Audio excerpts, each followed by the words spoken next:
Welcome everyone to Darkest Dungeon. My name is Cerulean Blue as always. This is Casual Blue. And we're just going to have a little bit of fun and play through Darkest Dungeon. I'm going to be sad, I'm going to die, I'm going to lose all faith in myself and humanity. And want to kill myself, but that's what this game is about. We'll start off a new game. All of the DLC enabled because the DLC is good. And we'll play...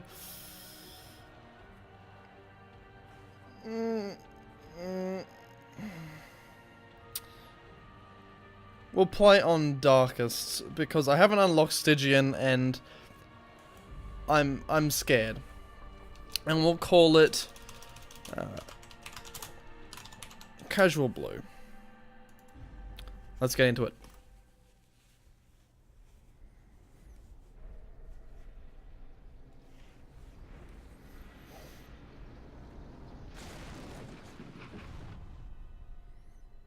You will arrive along the old road. It winds with a troubling serpent-like suggestion through the corrupted countryside, leading only, I fear, to ever more tenebrous places. There is a sickness in the ancient pitted cobbles of the old road, and on its writhing path you will face viciousness, violence, and perhaps other damnably transcendent terrors.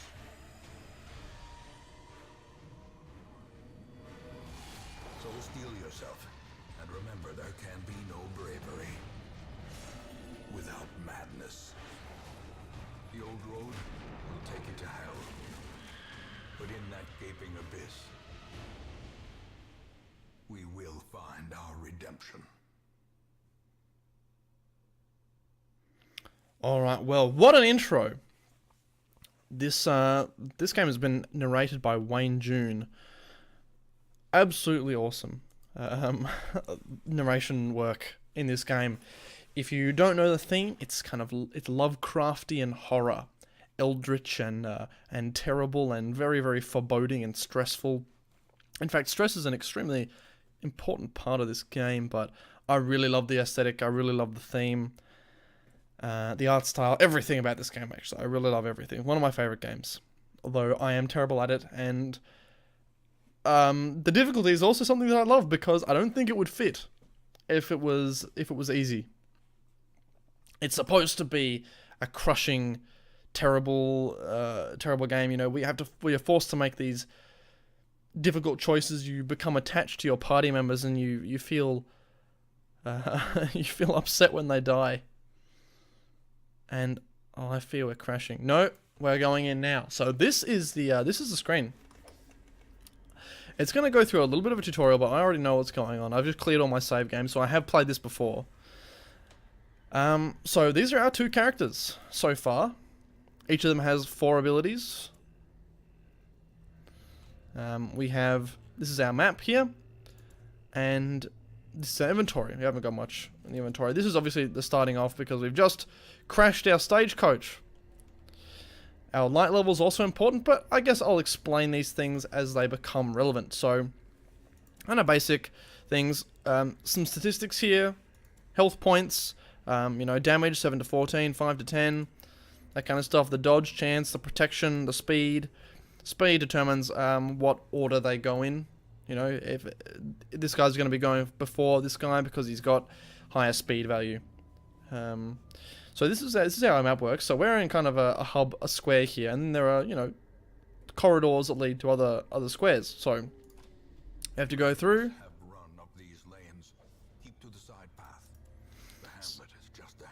So we have to walk through, and we go through one square at a time like this. And we have encountered a battle. It is a brigand cutthroat. We have some similar information on him in terms of his things, his health, and we're gonna see if we can kill him. So down the bottom of these skill points, you can these skills, you can see there's kind of 4 dots, 2 arrangements of 4 dots. The yellow dots indicate what position in our party you're in to be able to use that ability, and the red dots indicate what position you can target on the enemies. So if we're in the first two, which is what we're in now, in the second slot, we can use Open Vein or Grape Shot Blast. It'll become fairly obvious as things go on. I'm probably explaining it terribly, but hopefully it makes sense. So we'll try and slice this guy open. He's going to resist the bleeding, but hopefully we can take him out with this next hit. Let's see. 6 to 12. I'll gamble those odds. There we go. And of course, loot. Very important part of this game. You need money to go on expeditions, and if you run out of money, you're not going to be able to bring any provisions, so your people are going to starve, they're going to die, and it's going to be a terrible, terrible time. So this is what's called a curio, which is just an interactable thing. Sometimes they're good, sometimes they're bad, sometimes you can change that. This one, it just is going to contain a couple of goodies left inside the tent. Some extra money that we can sell.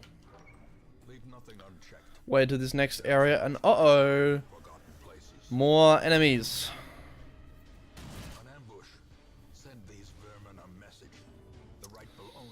So we've got a great ability here. This one is called Tracking Shot. It's going to allow this character to deal more damage for the rest of the fight. So that's a good one to open up with. And this guy in the back, he's going to be a real pain. Going to be using blanket fire and hitting all of our guys at once. Although the Rain of Whips isn't much better. So that's an affliction there. We've been bled there. 1 damage per round for 2 rounds. It's not too bad so far. You know, we've got 30 health. He can walk it off, but it's not something we want to be letting stack up. So we'll try and hack this big guy down. It's going to take us a couple of turns. But now that we've got this extra damage, this plus 12% damage, we're going to try and snipe this guy off. Oh, he dodged it. Alright, no, we're going to hit again. Oh, we dodged him. Ouch, a little bit of damage there. He takes some... Try and cut that guy down.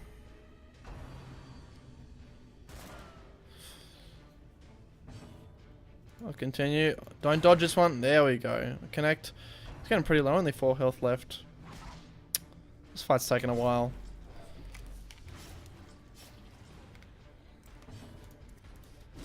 No lucky crits, nope. I'm just gonna keep on going. In fact, I probably should be concentrating on my fire on the one guy. Yeah, I really should be doing that. I'm making a bit of a mistake there. Especially because we can do so much damage with that open wound. He's gonna end up killing himself there. But what we can do is use a defense ability this round. Give him a little bit of protection. Prodigious size alone does not dissuade the sharpened blade. Okay. And taking him out. Got some more goodies as well, and now we have the opportunity to go home. We could continue venturing, and oh, look at that, maybe we should open that chest. Bandit's trapped chest. Something doesn't look quite right with this one. Yeah, the game is going to be like that a lot, except it's not going to be, it's not going to tell you as easily as that, so we're not going to open this one. It's trapped. It's a bait.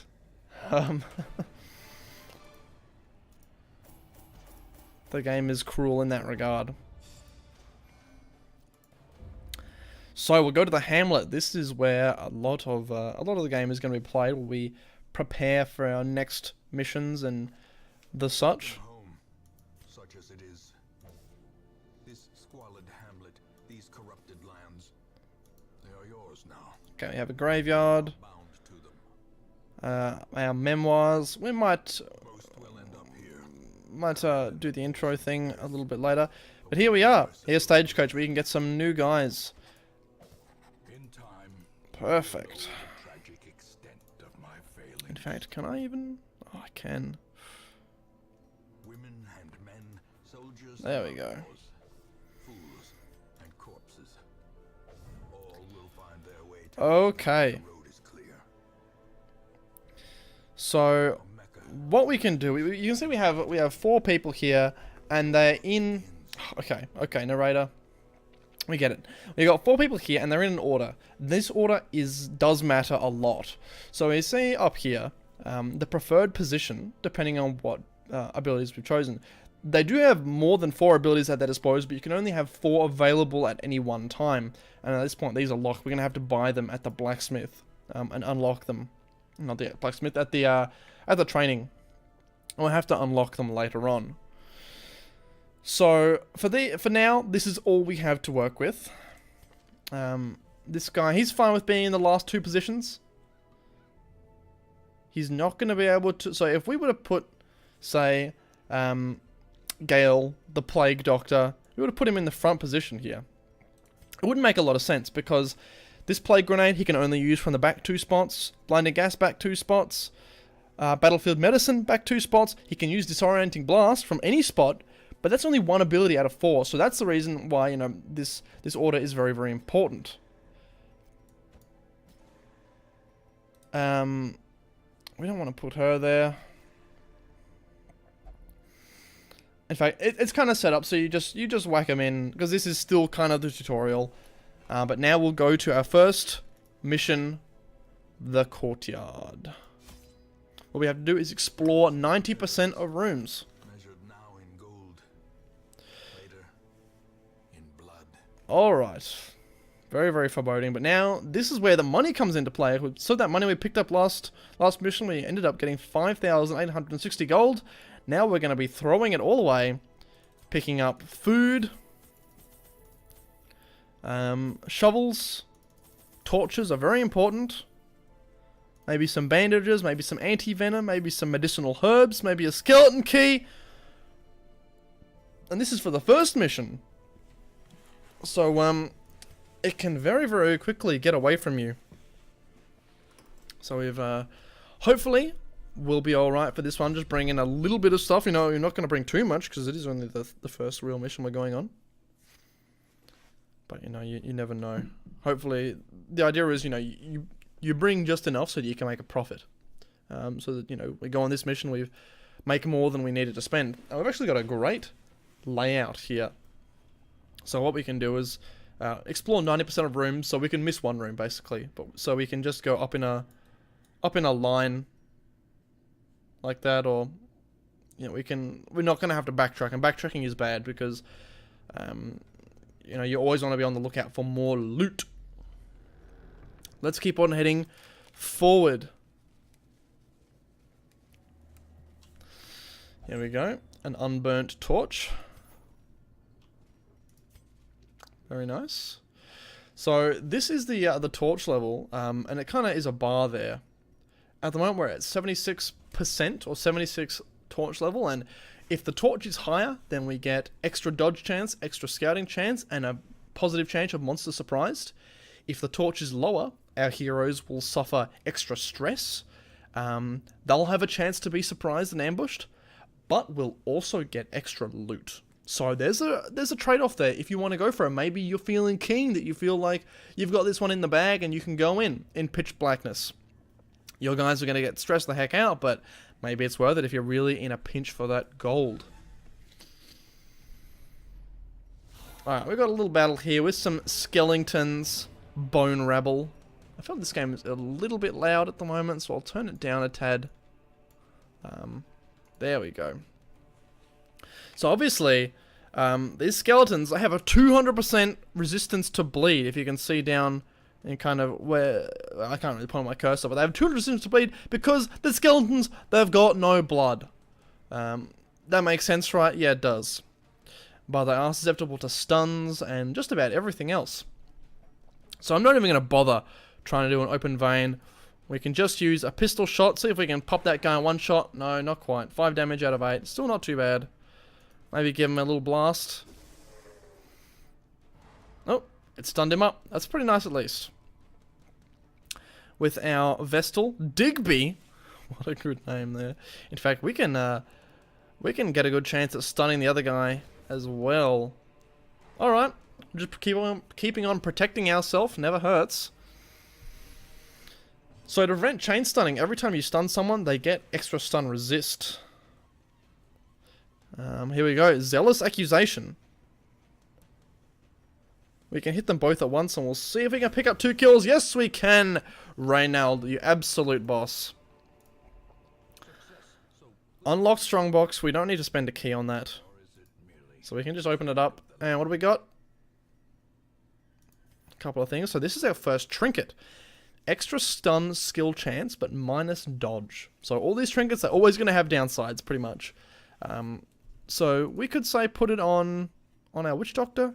He's got a base stun chance of 100%. You can see in the kind of description of this disorienting blast ability. But his dodge chance is 9. That's not too bad. Reynald's dodge chance is also 9, but he's a bit tankier. He can afford to take the hit, so we might want to put on him and give him a really good chance to stun with stunning below there. 110% it'll end up being. But I'm probably thinking about it a little bit too much. We'll keep on heading forward. And good thing we brought those shovels, because we got a bunch of rubble here. Using a shovel, we can break it out. If we didn't have a shovel, we'd have to do it by hand, and that we would have taken damage, and we would have suffered a lot of light losses. Speaking of light, we can just hit that and light another torch up. Make sure we're doing okay for light. We don't want anyone to be afraid of the dark. Speaking of afraid, that's the other bonus. So we have plus chance of monster surprise. This means all of our guys are going to get to go before them. Regardless of speed. So I do know the enemies. This cultist acolyte is going to be a huge pain in the butt. Going to be using spells that increases our stress level, so I'm going to target her first up. She is a human, so I could use open vein, but you see those little red dots? We can only target the first 2 in the formation. So we're going to have to go for something else. The pistol shot is going to be my idea. 8 damage, not bad. Hopefully we can finish her off with something else. Maybe the plague grenade here. She's got a 20% chance to be blighted. No, 80% chance to be blighted. There we go. She's going to take... she's going to die next time she goes, actually. So we can use an illumination and try and stun this bold soldier. Oh.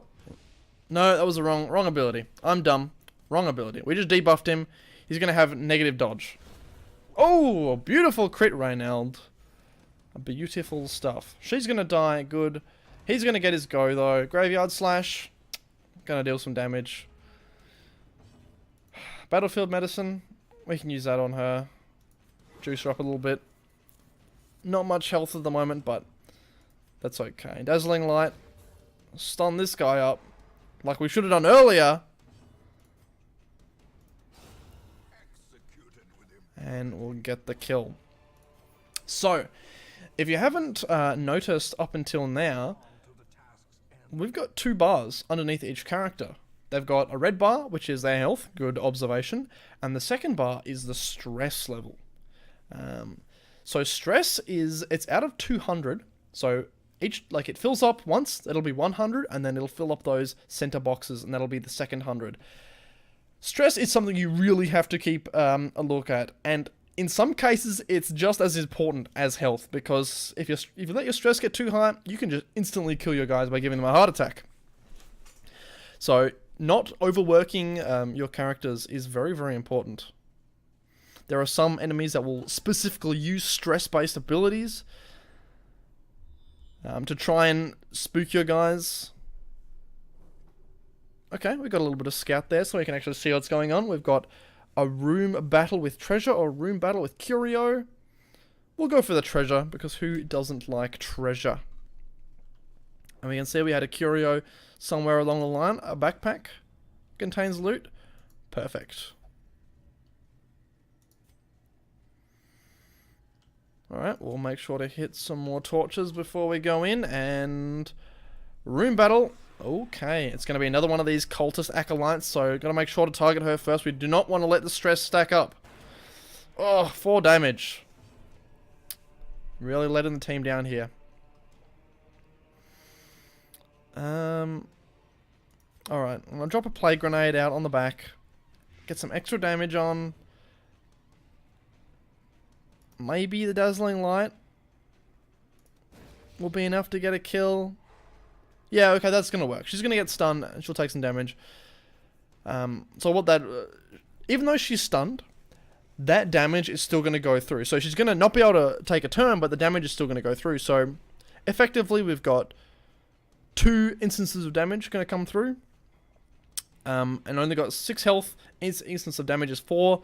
So we are golden. We don't need to worry about her anymore because she is going to die before she can take another turn. This guy, this cultist brawler, he is a bit of a pain. So we might hit him with a stunning blow. Try and take him out of the fight. Nope, he's going to resist it. He is a tough bugger. So she's just taking some damage, but she's going to die next time. Oh, another graveyard slash coming out onto our Vestal. Oh, it was just the bleed. Good job. Good job. Okay, she's dead. Good. Good, good, good. Disorienting blast. We'll disorient the Bone Soldier. We can give it a go at least. He's going to be brought forward and stunned as well.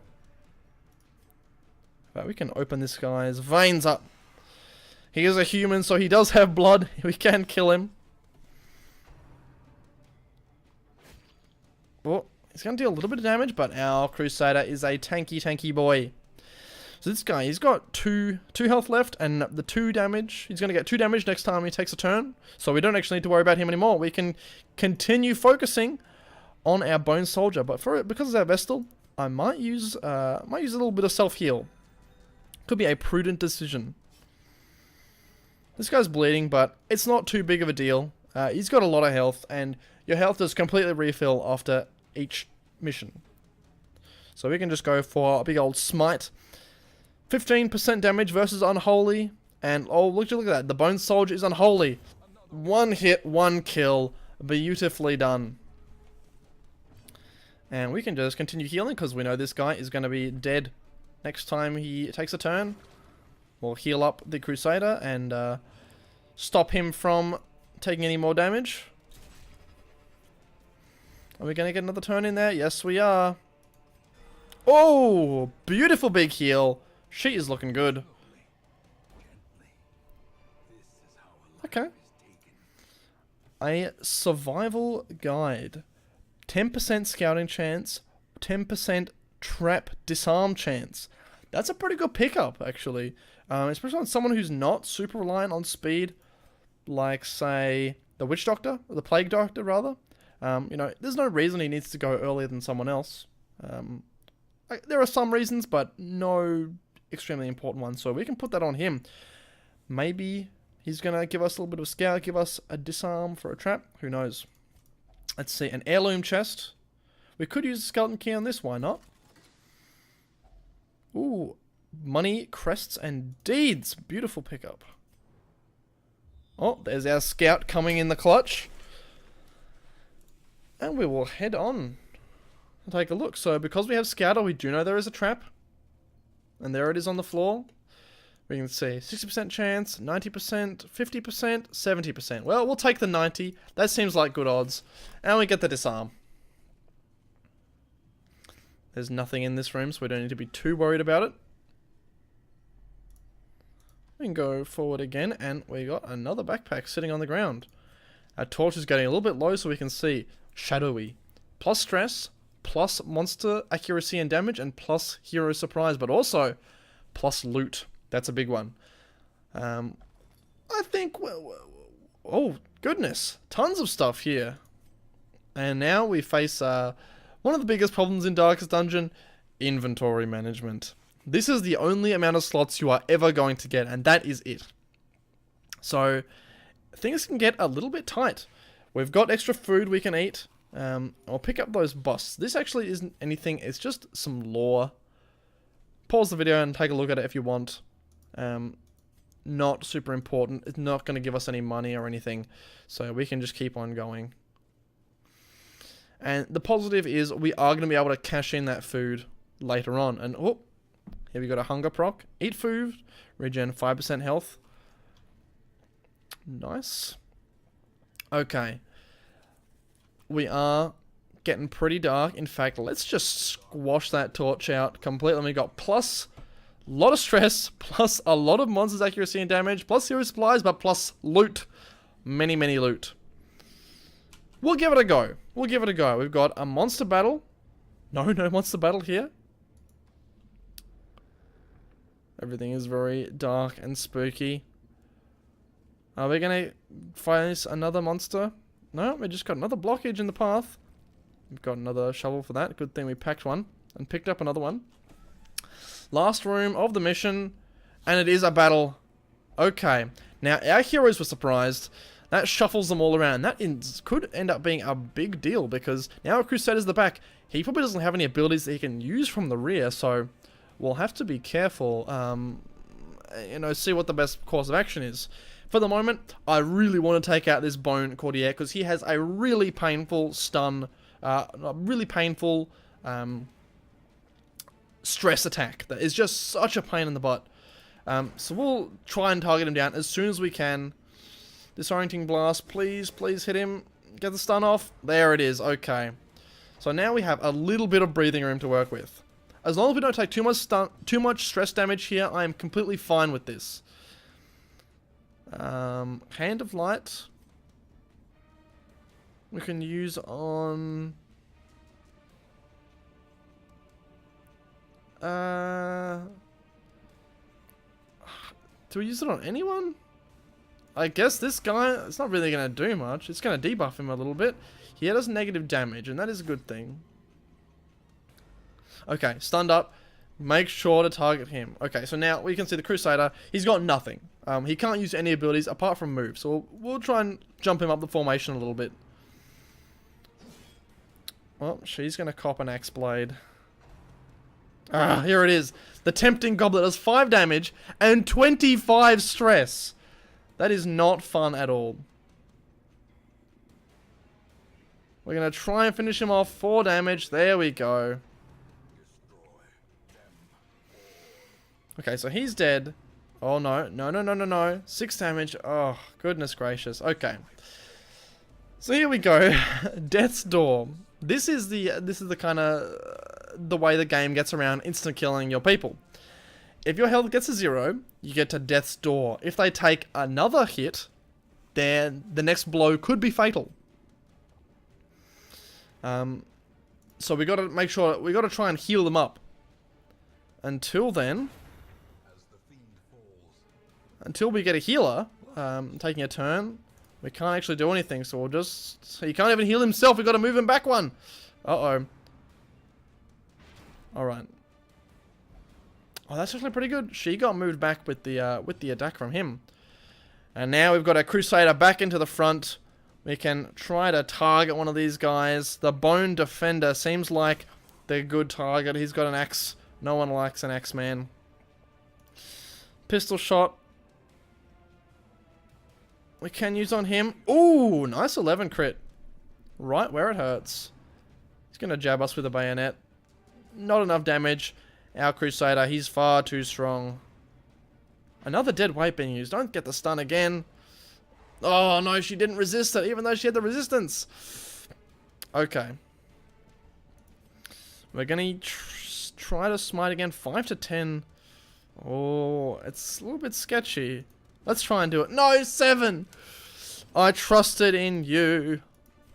Okay, please do not target the Witch Doctor. Please do not. Okay, this guy's gonna die. Yep, he's dead. Someone else take their turn? Yes, okay, okay. We're gonna kill this Bone Defender. Whew. And our Witch Doctor's gonna be okay. And we got a ton of gold from that. And we can, in fact, swap the Holy Water out for the Onyx. We'll continue adventuring just long enough to open this heirloom chest with our last key. See what we get. Stuff we already have, so that's perfect. And let's get the heck out of here.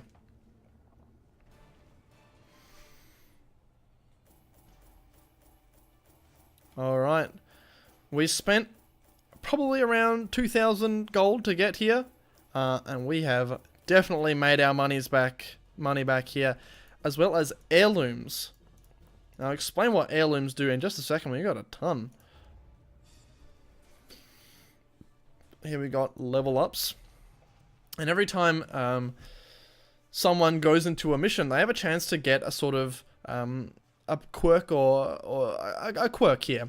In Reynolds' chance, he got the Fear of Unholy. He takes more stress and is less accurate versus unholy targets, which is a pain. Let's see what Digby gets. Digby got Evasive, +5 dodge, so they can be completely negative, they can be positive, or you can get one of each. And tough 10% max HP. Nice ones, both of them. Not so good, but at least it's not negative damage or negative health. Head back to the Hamlet, and well, wasn't that a rip-roaring time?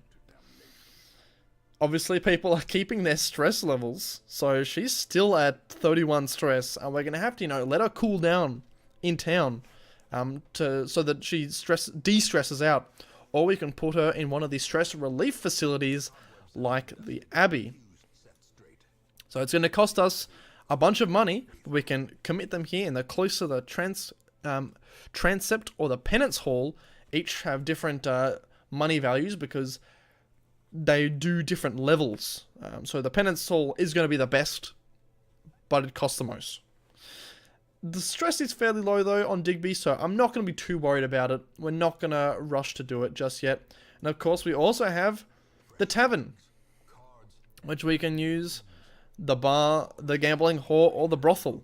And of course the caretaker is currently enjoying the brothel at the moment. Don't try not to think about that too much.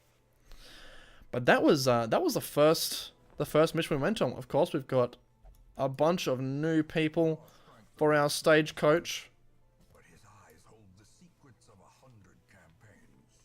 We can grab them, put them on our roster, and prepare to embark for another mission.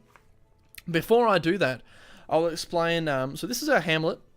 It's looking pretty run down at the moment, but if we say go to the stagecoach, we can upgrade it using those items we picked up earlier. So the crests, the deeds, the portraits, and the busts. Those are heirlooms, and those are used to upgrade the buildings in the hamlet. So with the stagecoach, we've already got 2 upgrades in here, and that's going to increase the number of heroes that come after each quest. We could also increase our barracks, so how many people we can have. Our maximum is 10 at the moment. We've got 8. If we say went to the Abbey, we could upgrade that and upgrade the penance hall, make it reduce more stress. There's also other ones that make it cost less, open up new slots so that we can have 2 people in the penance hall at once, or even 3 people. But you need heirlooms for all of that. So, hope you enjoyed this first episode. There's be more to come for sure, so keep your eyes out for more Darkest Dungeon. Of course, I've been Cerulean Blue, or Casual Blue. Make sure to check out the main channel if you are a big fan of Dota 2. But until next time, thank you for watching.